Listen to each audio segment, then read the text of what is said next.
আমার মৃত্যুর পর আমাকে যেন দণ্ডায়মান অবস্থায় দাহ করা হয়। শুধু ইচ্ছে নয়, জীবিত অবস্থায় তিনি উইল করে গিয়েছিলেন এই শর্তের কথা। সেই কথা মতো 1934 সালে 24শে নভেম্বর কেওড়াতলা মহাশ্মশানে তার চিরোন্নত শির ঊর্ধ্বে রেখেই দণ্ডায়মান অবস্থায় তাকে দাহ করা হয়। কে কে এই বীর সন্তান? কে এই অসীম সাহসী মহামানব? তিনি আর কেউ নন, বাংলার কালো ষাঁড়, আপোষহীন, নির্ভীক, আত্মমর্যাদাবোধ সম্পন্ন ভারতের স্বাধীনতা সংগ্রামের এক উজ্জ্বল নক্ষত্র, দেশপ্রাণ বীরেন্দ্রনাথ শাসমল।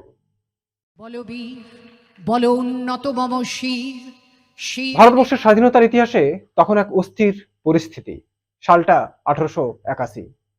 শুরু হচ্ছে অখণ্ড ভারতবর্ষের প্রথম ও পূর্ণাঙ্গ জনগণনা। সেই সঙ্গে রিপন সাহেবের বেশ কয়েকটি পদক্ষেপে ভারতীয়দের স্থানীয় স্বায়ত্তশাসনের ভিত্তি স্থাপন হচ্ছে। ঠিক ঠিক সেই সন্ধিক্ষণে বাংলার সাগর সৈকত লাগোয়া চণ্ডীভেটি গ্রামে, অধুনা কাঁথি বা কন্টাই, 26শে অক্টোবর 1821 সালে উঁচু উঁচু ঝাউ আর দেবদারু বনে ঢেউ খেলানো বালিয়াড়ির উপত্যকায় আনন্দময়ী দেবীর কোলে জন্ম নিচ্ছে ভারতের স্বাধীনতা ইতিহাসের সর্বোপরি অখণ্ড মেদিনীপুর জেলার বীর সন্তান বীরেন্দ্রনাথ শাসমল। পিতা বিশম্বর শাসমল আর পারিবারিক ঐতিহ্যের আলো শিশুকাল থেকেই বীরেন্দ্রনাথকে দেশমাতৃকার প্রতি করেছিল এক প্রকার নিবেদিত প্রাণ। কাঁথি হাই স্কুলে শৈশবে পড়া শেষ করে 18 বছর বয়সে কলকাতা মেট্রোপলিটন কলেজে ভর্তি হন। পরবর্তীকালে আইন নিয়ে সুরেন্দ্রনাথ কলেজে পড়াকালীন তিনি অনুভব করেন ভারতের স্বাধীনতার জন্য লড়তে গেলে ব্রিটিশদের তৈরি করা আইনকেই হাতিয়ার করতে হবে। সেই মর্মে 1902 সালে বিলেত গেলেন আইন পড়তে।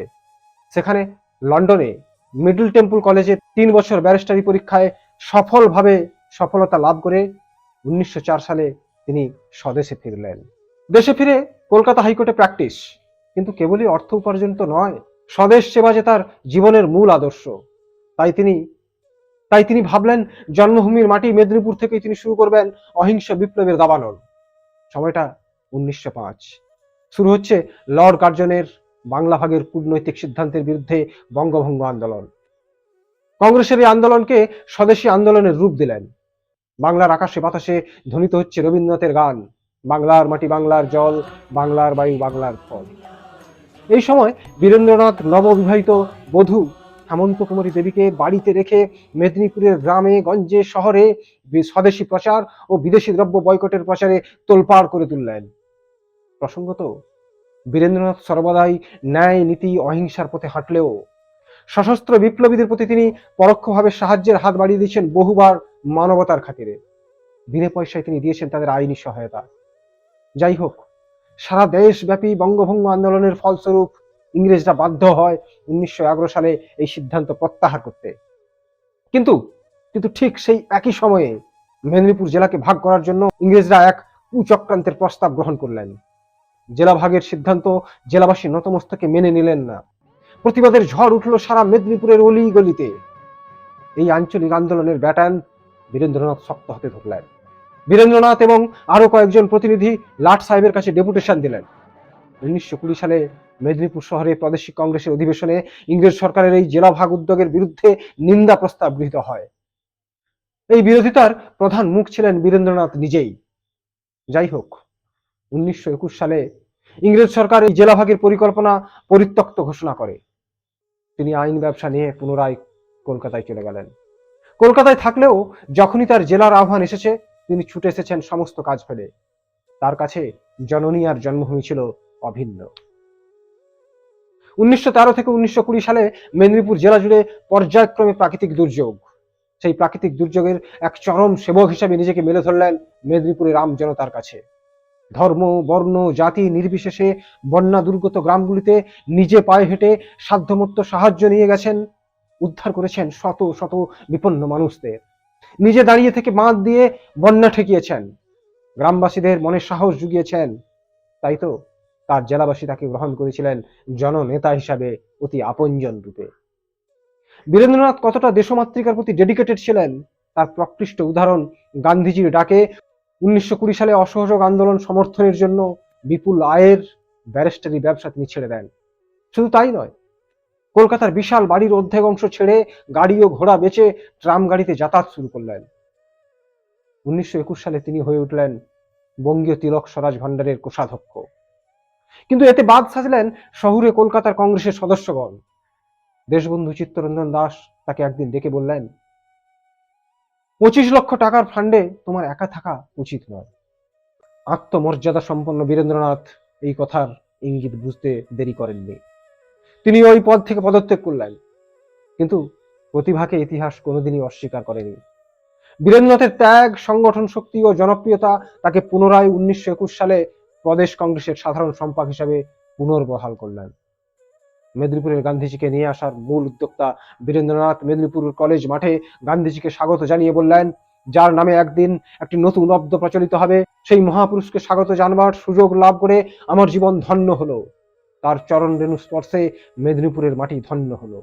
লক্ষ্য করলে দেখা যায় বীরেন্দ্রনাথের সারা জীবনের কর্মকাণ্ডে গান্ধীজির মতাদর্শ ছত্রে ছত্রে মান্যতা পেয়েছে। তিনি অহিংসার মূল মন্ত্র থেকে কোনোদিনও বিচ্যুত হননি। মেদিনীপুরে ইউনিয়ন বোর্ড বয়কট আন্দোলনে বীরেন্দ্রনাথকে মেদিনীপুরের বীর সন্তান হিসেবে পরিগণিত করে। প্রদেশ কংগ্রেসের সদস্যরা এই আন্দোলনকে কোনোভাবেই সমর্থন করেননি। তাতে তিনি কোনো ভ্রুক্ষেপ করেননি। নিজের মাতৃভূমিকে ব্রিটিশদের কৌশলগত অত্যাচারের হাত থেকে বাঁচানোর জন্য তিনি ঝাঁপিয়ে পড়লেন। চলল মেদিনীপুরের গ্রামে গ্রামে গ্রাম সভা। প্রত্যেক সভাতে সরকারের ট্যাক্স দিতে তিনি মানা করলেন। মেদিনীপুরের আম জনতা সরকারকে ট্যাক্স দিতে অস্বীকার করলেন, যার ফলে মিথ্যে মামলায় ফাঁসানো হলো মেদিনীপুরের শত শত গরিব মানুষকে। সেই সময় মেদিনীপুরের ইংরেজ সরকার মরিয়া হয়ে উঠেছিল ইউনিয়ন বোর্ড চালিত ট্যাক্স আদায় করার জন্য। অন্যদিকে বীরেন্দ্রনাথ এক জনসভায় ঘোষণা করলেন, যতদিন মেদিনীপুর থেকে ইউনিয়ন বোর্ড না তুলে দেওয়া হয় ততদিন তিনি জুতো পরবেন না। বীরেন্দ্রনাথের নেতৃত্ব ও জনতার সরকারের প্রতি অসীম অসহযোগিতার ফলে অবশেষে জেলা ম্যাজিস্ট্রেট বাধ্য হলেন মেদিনীপুর থেকে ইউনিয়ন বোর্ড তুলে দিতে।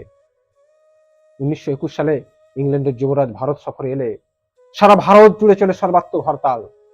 সেই হরতালের জন্য প্রদেশ কংগ্রেসের সভাপতি চিত্তরঞ্জন ও সম্পাদক বীরেন্দ্রনাথের সঙ্গে প্রচারক সুভাষচন্দ্র ও আবুল কালাম আজাদ গ্রেপ্তার হন।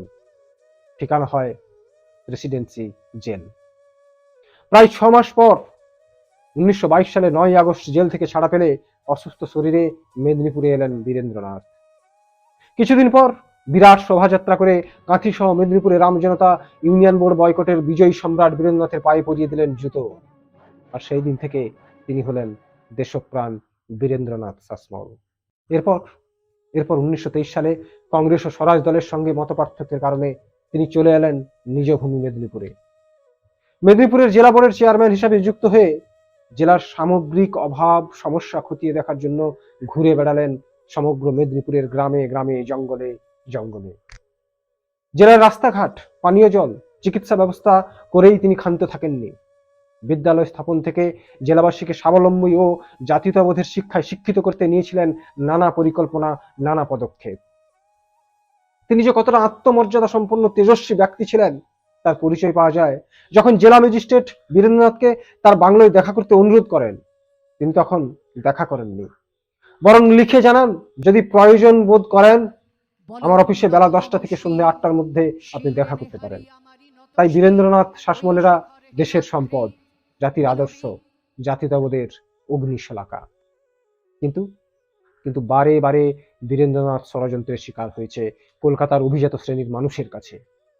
তার একটি প্রকৃষ্ট উদাহরণ 1924 সালে নির্বাচিত মেয়র দেশবন্ধু চিত্তরঞ্জন দাস মনে প্রাণে চেয়েছিলেন কলকাতা কর্পোরেশনের প্রধান কর্মকর্তা হিসেবে বীরেন্দ্রনাথকে, অর্থাৎ চিফ এক্সিকিউটিভ অফিসার হিসাবে।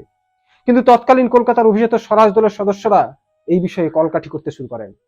মেদিনীপুরের গ্রামের এক কৃষক শ্রেণীর মানুষ কলকাতা কর্পোরেশনের সবচেয়ে গুরুত্বপূর্ণ পদে অধিকার করবে, এই জন্য তাদের পক্ষে অপমান, মর্যাদা হানিকর। কোনো সদস্য বলেও ফেললেন, মেদিনীপুরের কাওট এসে কলকাতায় রাজস্ব করবে। জানলে অবাক হবেন, এই চিফ এক্সিকিউটিভ অফিসার পদে বীরেন্দ্রনাথের বিপক্ষে ছিলেন সুভাষচন্দ্র, যিনি ভোটাভুটিতে বীরেন্দ্রনাথকে পরাজিত করে এই পদে আসীন হন। সে যুগে সংবাদপত্রে স্বরাজ দলের এই নগ্ন দলাদলির খবর খোলাখুলিভাবে প্রকাশিত হয়েছিল 1 মে 1924 ক্যাপিটাল পত্রিকায়। তাই বারে বারে তিনি কলকাতার অভিজাততন্ত্রের কাছে প্রত্যাখ্যিত হয়ে নিজ মাতৃভূমি মেদিনীপুরে এসে থেকেছেন। আবার দেশের টানে আদর্শের টানে স্বাধীনতার আকাঙ্ক্ষায় ফিরে গেছেন কলকাতায়। স্বাধীনতার আদর্শ পথ নিয়ে দেশবন্ধু চিত্তরঞ্জনের সঙ্গে তার মতানৈক্য হয়েছে বহুবার। আদর্শের কাছে মাথা নিচু না করে অবলীলায় ছেড়েছেন স্বরাজ দল ও আইনসভার সদস্য পদ। তিনি সর্বদাই গান্ধীর নীতি আদর্শে বিশ্বাসী ছিলেন। তার প্রত্যক্ষ প্রমাণ মেলে 1926 সালে তিনি যখন পুনরায় কৃষ্ণনগরে প্রাদেশিক কংগ্রেসের সম্মেলনে সভাপতি হয়ে ঘোষণা করলেন, বিপ্লব আর সন্ত্রাস এক কথা নয়। কোনো দেশ শর্টকাটে বিপ্লব করে জয়যুক্ত হয়নি। স্বাধীনতার জন্য প্রয়োজন জাতির মানসিকতা, আদর্শ আর সঠিক বিপ্লব। কিন্তু সেই সময়ে সশস্ত্র বিপ্লবের দাবানল চারিদিকে ছড়িয়ে পড়েছে। প্রাসঙ্গিকতা হারাচ্ছে অহিংস নীতির আদর্শ। এমত অবস্থায় বীরেন্দ্রনাথ মনে মনে স্থির করলেন, আর রাজনীতি নয়, এবার একলা চলার নীতি। কিন্তু এই নীতি নিয়ে তিনি বেশি দিন স্থির থাকতে পারলেন না।